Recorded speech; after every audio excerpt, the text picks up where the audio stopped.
Welcome along, gamers, to the look at the best upcoming indie games March 2018. There's some awesome indie games coming out this month, and we're going to show you 10 of them in release order. So keep watching, guys. You'll be able to see them as we go through the video. You'll get further into the month, right through to the end for the end of the month games, and there are some cool ones on show this time. Enjoy the video, guys. We've also got a video on the AAA like big releases coming out this March too, which you can watch on the My Games Lounge YouTube channel or on mygameslounge.com.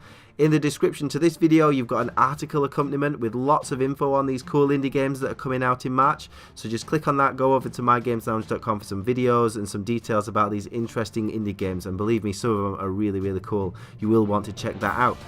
Which ones are you wanting to watch? Have a look through the video. Do get in the comments and let us know the ones that stand out to you, the ones that you'll be playing. There's some scary ones, guys, so I'm hoping there's some survival horror fans on here. And do share this around for us, guys, and like the video if you enjoy it. Right, let's kick off the list. In at number 10, we've got Rise of Insanity. This game will be leaving early access as of the 1st of March, so you'll be able to play this on PC via Steam, and you'll be able to enjoy it in VR as well. It's one for you guys that like a little bit of scary survival stuff. Not necessarily something I'll be playing. I'll certainly be on Q.U.B.E this month and enjoying something that doesn't make me want to hide behind the sofa. This one though looks really cool for those guys that do like something a bit scary. It's a first-person psychological horror game with additional support of VR, as I've said. It draws inspiration from the greatest psychological horror movies such as The Shining, The Exorcist, and of course the video game franchise Silent Hill. Set in America in the 1970s, the story centers around a doctor renowned for difficult patients and issues, and it's all about symptoms and controversy. Seems really cool, one for those guys that really do like a good survival type game and things a little bit freaky. Certainly some of the reviews on early access are very positive as well, guys, so one to check out if you're into that kind of thing.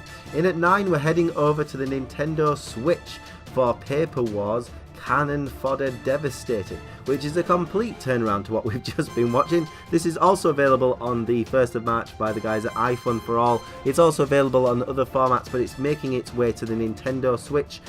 It's been refreshed, it's been updated, remastered and enhanced. Not that you can tell from these graphics, but it does look pretty cool. There's 3 campaigns with 20 missions, a brand new campaign designed from scratch. There's zombies in it too, which is, you know, I mean, that doesn't tell it to you, nothing's going to do. There's robots. The robots have been taken out and zombies have been added. They're going to do this sketchy kind of style to the game with 3 difficulty settings and a survival mode. So it all looks pretty interesting. Looks a little bit quirky. Certainly one for guys that like something a little bit different out there on the Nintendo Switch, but it certainly could be fun and one to keep an eye on, guys. In at 8, this is a classic series, guys. I've been really looking forward to looking at this, actually. This is Fear Effect Sedna, I think I'm saying that properly. Coming to the PlayStation 4, Xbox One, Nintendo Switch and PC by Sushi, and they've got a publisher in the Square Enix Collective, which is all about indie games. If anyone remembers Fear Effect from back in the day, well, they're bringing it back, and it's coming with the thrilling action stealth gameplay and this kind of traditional gameplay with exciting story and these really cool cutscenes. They were famous for those back when Fear Effect was out. I think it was back in the PlayStation days when I played it. You've got a fear meter that you use to make people obviously terrified of you. You're more susceptible to injury, but you have boosted damage. There's Team Spirit Realm, mystical forces, supernatural creatures to defeat. It's got some interesting cool things. I say the cutscenes are the main thing about it. Coming out on March the 6th. One to watch, guys, especially for old school people like me, getting on a little bit. In at number 7, we have iZombie, another one that's coming to the Nintendo Switch that's been available for other formats. This game is coming out on March the 8th by the guys at Awesome Games Studios, and as I said, it's moving on the way to the Nintendo Switch. I'm not sure if there's any Switch features just yet, but you are the zombie in this one. Slightly different twist. Command your infested comrades and fight your way to freedom and let zombie kind dominate the world. Sounds like a nice bit. You've got to hunt down the humans and eat some brains. In iZombie, you'll play as the leader of a zombie horde, and your goal is to infect all humans on the map. Whether you infect a human, when you affect a human, you turn him into one of your kind, and you can use him against armed soldiers. Seems like a nice twist on the whole zombie format. We've all done it before. It's nice to play as a zombie, which is something you could do in Dying Light, which I really enjoyed in the multiplayer mode. This one looks pretty cool though. Nice indie game for your Nintendo Switch if you want something a bit zombie focused and a bit different. Looks cool. Going up a level into the more kind of like AAA indie that you will kind of find out there, we've got the Warhammer Vermintide 2 game, which is releasing on PC. It is scheduled to come to consoles as well, but it's coming out on PC first, much like the original did. And that's on the 8th of March by the guys at Fat Shark, who are publishing the game themselves. This is an award-winning franchise now. The Vermintide game won awards. It was really good. We reviewed it very highly on mygamesounds.com. I'll put the review link for you guys in the article on My Games Lounge, actually, so you can read it. You and your allies are the only force standing against the mighty warriors of Chaos and the hordes of Skaven. If you fall, so shall the Empire. So it's, you know, no pressure. First person melee combat, really intense. Cool gameplay, really good graphics engine, and certainly one of those addictive games that you can just keep coming back to. Looks great, guys. In at number 5, we've got Bleed 2, another game coming over to the Nintendo Switch. This will be out on the 8th of March, and it's from Boot Disc Revolution and Digirati Distribution, which are very popular with indie game people. It's a seriously fun, fast-paced arcade action title. As you can see from the description, it's won a lot of awards as well. There's lots of positivity about this game, and it just looks like that classic action 2D shooter, just shoot everything constantly and never stop. Looks absolutely cool. 7 intense levels with over 25 boss fights. Includes controls that let you dodge, deflect all the bullets, and slow time all at once. And it's kind of unique system that they've got there. 2-player local co-op for all modes. 4 difficulty levels, unlockable weapons, characters, and abilities. And there's also an arcade mode where you have to tackle the game on a single life. I don't think that would go very well. Looks cool though. Number 4, you've got Q.U.B.E 2.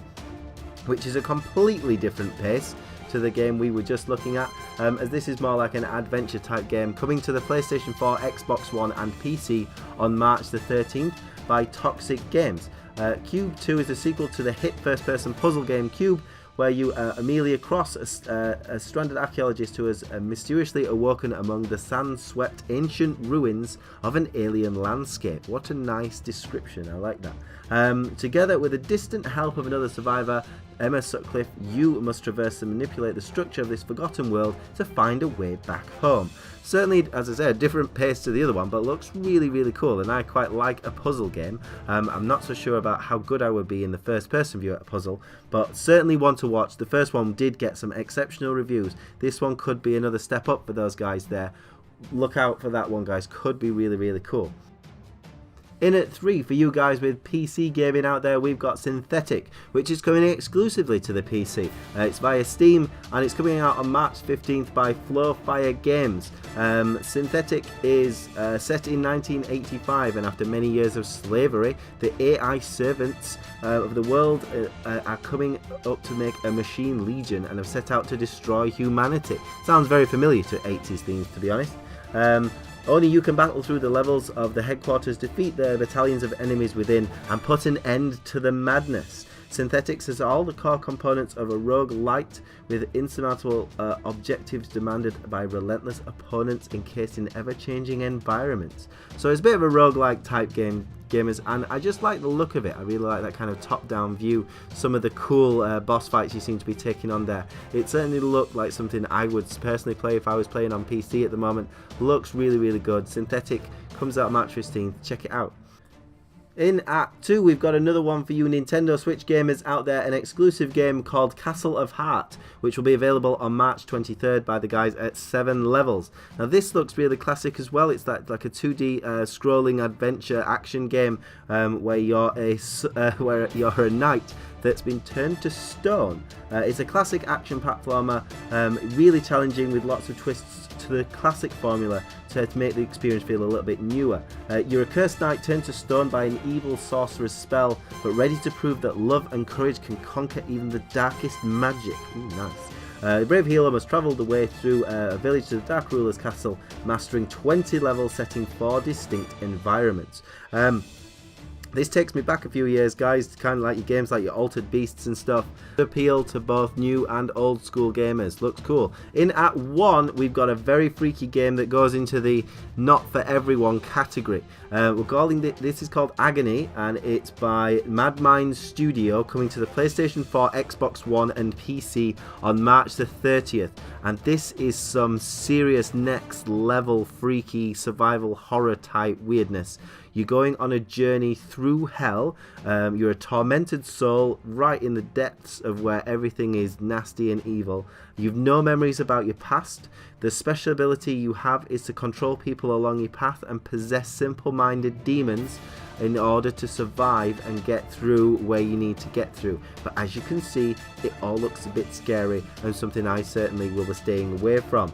You'll be exploring this hostile environment and interacting with other souls in this hellscape, and the hero will soon understand that there is only one way to escape from hell, and it's meeting this mythical red goddess. Ooh. Agony looks really cool, guys, if you like that kind of thing. There's some great games in the list though. What was your favourite? There's some great ones. I certainly will be picking up some of these myself, and we'll be talking about them on My Games Lounge too. If you enjoyed this, please like the video, subscribe to the channel and share it around for other indie games fans, and give us a visit at mygameslounge.com.